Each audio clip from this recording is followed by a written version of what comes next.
A few years ago, Hyundai launched a hot version of its Ioniq 5 electric family car, and it was terrific. It was fast, it was agile, and it had fake gear shifts were more than a gimmick. They were actually really good. And now Hyundai is looking to do the same thing for performance saloons with this, the Ioniq 6N. And we've been brought out to Korea to try it on the Yonggam circuit to see if it has got that same kind of magic.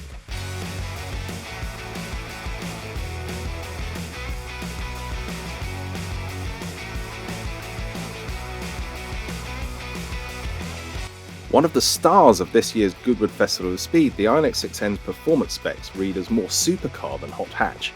The headline figure is 641 brake horsepower, which is the same as a McLaren 650S. Combine that with 568 pound-foot of torque and four-wheel drive, and 0 to 62 miles per hour is possible in just 3.2 seconds. That's despite it weighing 2.2 tons. The top speed, 160 miles per hour. It's based on the sleek Ioniq 6 Streamliner, but with significant performance upgrades. There's an electric motor up front to complement the main rear-mounted power plant. The performance brakes work on 20-inch rims, fitted with the latest Pirelli P05 tyres, developed specifically for this car. The chassis is strengthened, and Ioniq 6N gets an electronic limited-slip differential, as well as adaptive damping. The revised suspension geometry has a specific focus on lateral stability, which reduces vibration and enhances stability while cornering on uneven surfaces. Meanwhile, the aero enhancements are designed to increase downforce and high-speed stability.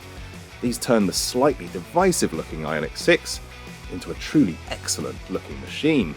In short, this is a whole different beast to the standard road car, and that's why it needed to be put through its paces on a circuit. So first thing I need to do as I head out onto the Korea International Circuit is apologise for my get-up, but I've been required to wear this helmet because if I want to go fast, that's a necessity. If I was just cruising around, I wouldn't need it. So I'm going to put this car into sport mode initially, and I'll tell you what, I'm going to put it straight into end shift mode. So that means that the paddles are now working to change gear. Doesn't change gear, of course, there are no gears. But it makes you feel like it's changing gears, and you can hear the sound completely changes. So I should explain a little bit about how this car is different from Ioniq 6.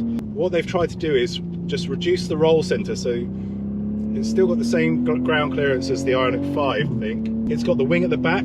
At 200 kilometers an hour, that adds 100 kilos of downforce at the rear. So that's pushing the weight down onto the rear wheels. And they've completely changed the way that the battery, the motor, the inverter, all of those worked, because what they want to ensure you can do is a strategy they have described to me as 20-20-20. That means you can do 20 minutes on a track, go and charge up for 20 minutes, and then do another 20 minutes on the track. And by track, they mean the Nürburgring Nordschleife, because in 20 minutes you can do a couple of laps. And the noise is it's quite loud. You can adjust the loudness and turn it off completely if you want. They've dialed it up completely. It's brilliant. It's almost like driving a petrol car. Braking hard into this first corner. Turning in, oh, I got some understeer there, but then immediately into oversteer. The balance is great. It's so neutral. Which means you could turn that initial understeer into oversteer just by planting your right foot. So this is a 2.2 ton car, and you cannot ignore the fact that it is heavy.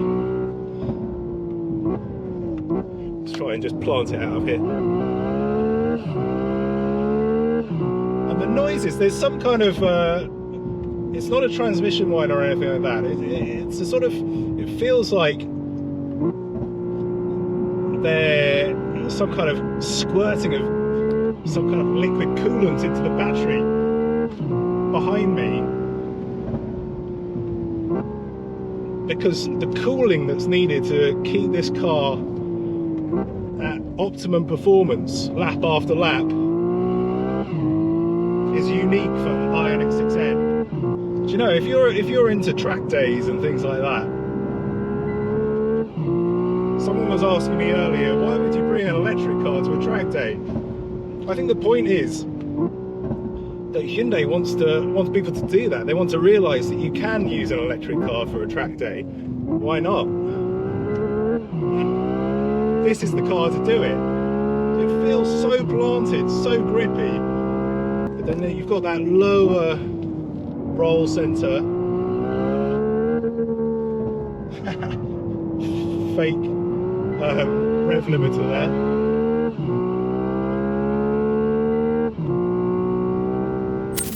Well, that's what it's like on the circuit. But is this the sort of car that you can live with every day and drive it on the road as well? It's time to try it on the road. For an even more aggressive version, you can also buy dedicated N performance parts to add to your car, an idea spearheaded by June Park, the head of N Division, because he was obsessed with JDM performance parts when he got into motoring and would travel to Japan to buy them. With a full carbon set, including front and rear splitters, downforce increases to 350 kilograms, 275 just from that huge rear wing.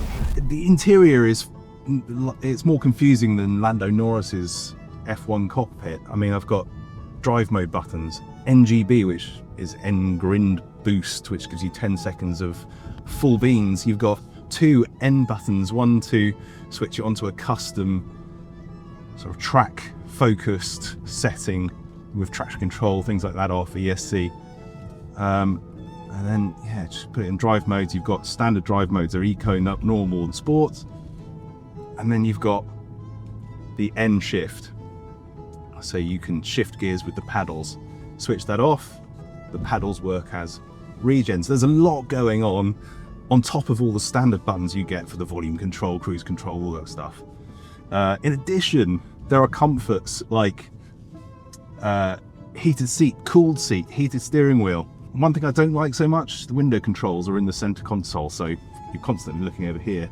Surprisingly, you've got space in the door bins for water bottles and things like that. Got a little space for coins and pens and cup holders and so on. It's quite nicely laid out, and Hyundai have got the hang of having physical buttons and electronic stuff on the screens. The suspension works really nicely. You can go over speed bumps, no problem at all. There are some along this road. It's fairly quiet. You've got the noise from the motor, which obviously you can change via the settings on the screen. It's tempting not to talk at all about efficiency on a car like this, but of course, if you're driving it every day, you will want to know. Car at the moment is saying 4.6 kilometers per kilowatt hour, but what 4.6 is around 3. So yeah, pretty standard stuff. It's also got regenerative braking down to level 1, level 2 and level 3, which is high pedal. That essentially means you can lift off the accelerator and it brakes for you and you'll come to a full stop. So it really suits whatever preference you have. Different people like different things. I actually prefer this car to the standard 6N, where my head was touching the roof. I'm 6'4.5", 196 centimeters tall. And I felt a little bit cramped in that car. These seats completely remove that issue. So it's got that sort of Ioniq 5N hot hatch dual character to it. An everyday car that you can also drive like your pants are on fire. I had been thinking the Ioniq 6N would feel much the same as the 5N, but it doesn't at all. Yes, it has the same motors, but the lower centre of gravity, unique suspension and upgraded powertrain tech means it has a very different vibe. That's not to say it's better, it's horses for courses really, with the 5N delivering a hot hatch feel compared to the 6N's more balanced nature at high speed on track. And you get the impression from what the engineers told us that it's been designed to take more punishment over longer periods. So if track days and lap times are your thing, it's the 6N you'll want in your garage. But there's still a place for the 5N in delivering fun. One thing they've definitely improved this time around is the drift mode with 10 levels of traction control, 10 levels of ESC and 3 levels of battery output, making it far easier to spin the rear wheels and balance the throttle to maintain a power slide. That was tricky in the 5N. So if burning rubber is your thing, then the 6 is the way to go.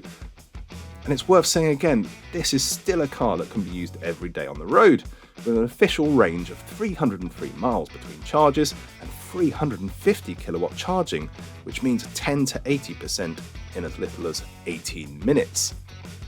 Pricing was not available when we made this video, but expect the Ioniq 6N to cost a little more than the 5N, which in the UK starts at around £65,000. That's no small beans. But as you've seen, this is a serious bit of kit. What Hyundai has done here is quite simply fantastic. It's a car that is going to put a smile on your face. It's a car that really delivers in terms of performance. And because it's not the same as the Ioniq 5N, if you've got one of those and you loved it, the question is not whether you replace your 5N with this car, it's whether there's space in your garage for the 6N as well.